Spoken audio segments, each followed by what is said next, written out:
જો ભાઈ મારો મિત્ર આવ્યો વસંત ભુજથી, પેલા ભરીને આવ્યો, હવે કાયમ જ રહેશે. નમસ્તે, વંદે ભારત. એક નવી સવારની સાથે હું આપનો મિત્ર જેડી જઈ રહ્યો છું. મારા મિત્ર કલ્પેશભાઈ છે, એમની ઓફિસે સ્ટોર્મ ઓવરસીઝ. થોડું કામ છે મારે એમની સાથે, તો ત્યાં જઈશ અને એમની ઓફિસ શું કામ કરે છે એ પણ આપને બતાવીશ. આ વાગ્યા છે 11 અને 11 વાગતા જ ગાંધીનગરમાં ગરમીની શરૂઆત થઈ ચૂકી છે. તે ગાંધીનગરનો જોરદાર વાળો અંડરબ્રિજ, આમ મજા આવે છે હાડા દિવસોમાં. પણ ભાઈ જ્યારે વરસાદ આવે ને એટલે અહીંયા એટલું પાણી ભરાઈ જાય છે કે આ રસ્તો બંધ થઈ જાય છે. ભાઈ તો બધું જોરદાર કામકાજ કરી દીધું છે. છેલ્લે 2-3 મહિના પહેલા આવ્યો તો ત્યારે એ બધું કામકાજ ચાલતું હતું. અત્યારે તો જુઓ આખું સામ્રાજ્ય ઊભું કરી દીધું છે. સરસ મજાની બોર્ડર મારી દીધી છે, પાર્કિંગ છે. વાહ ભાઈ વાહ. Storm overseas Gandhinagar.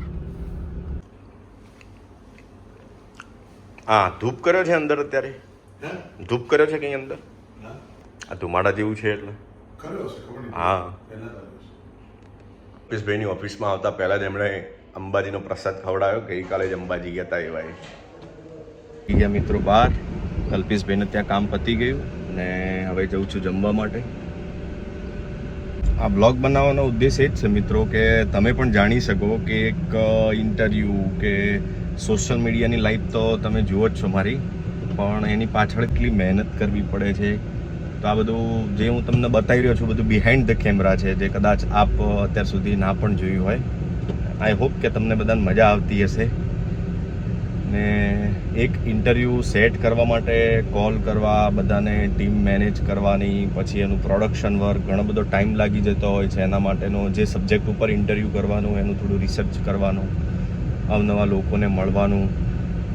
એટલે કોઈ પણ ક્ષેત્ર હોય કહેવાનો મતલબ, પણ મહેનત બહુ કરવી પડે છે. બપોરના બધા કામ પતી ગયા, પડી ગઈ સાંજ અને હું અને મહાદેવભાઈ આવ્યા છીએ તો જઈએ છીએ નજીકમાં ચા પીવા માટે. ચા પીતા પીતા પલળી રહ્યા. બોલો કેટલી ગરમી પડે છે અહીંયા. આ છે ગાંધીનગરનું ખ7 સર્કલ, જ્યાં અમે ચા પીવા માટે આવ્યા છીએ. તો ભાઈ આજે મહાદેવભાઈ અને અમે 2 જણા નીકળ્યા છીએ. અમારે થોડું કામ છે. ધવલભાઈને ત્યાં વિડીયો એડિટર છે અમારા, ત્યાં જવાનું છે. ત્યાંથી એક હાર્ડ ડિસ્ક લઈ અને એક બીજી જગ્યાએ આપવા જવાનું છે. બહુ ગરમી છે. વાગ્યા છે બપોરના 2. ધવલ ભરી દીધી? બધો ડેટા જોઈ લીધો? ઓકે. 1 TB ની છે ને હાર્ડ ડિસ્ક? ક્યાં તો તું એડિટિંગ કરતો હતો? ઓકે. બધો ડેટા, બધી ફાઇલો ફોલ્ડર વાઇઝ લઈ લીધી કે આમાં? ફોલ્ડર વાઇઝ જ છે બધી. ઓકે સારું. ચલ તો કઈ મૂંઝવણ હશે તો ફોન કરીશ તને. હો કેમ બ્લેક પહેર્યું આજે? ગરમી નહીં લાગતી?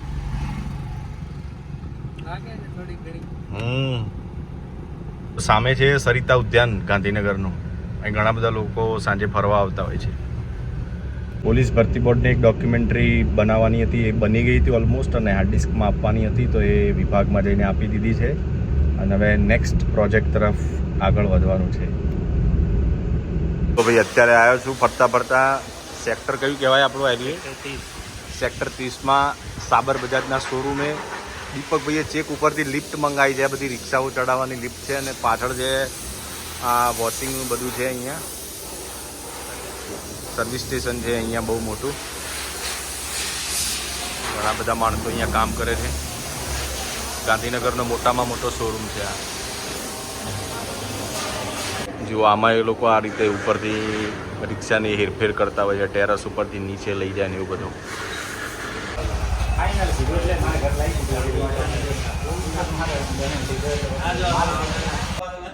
પ્રવીણભાઈ લાલ થેલીનું શું કર્યું?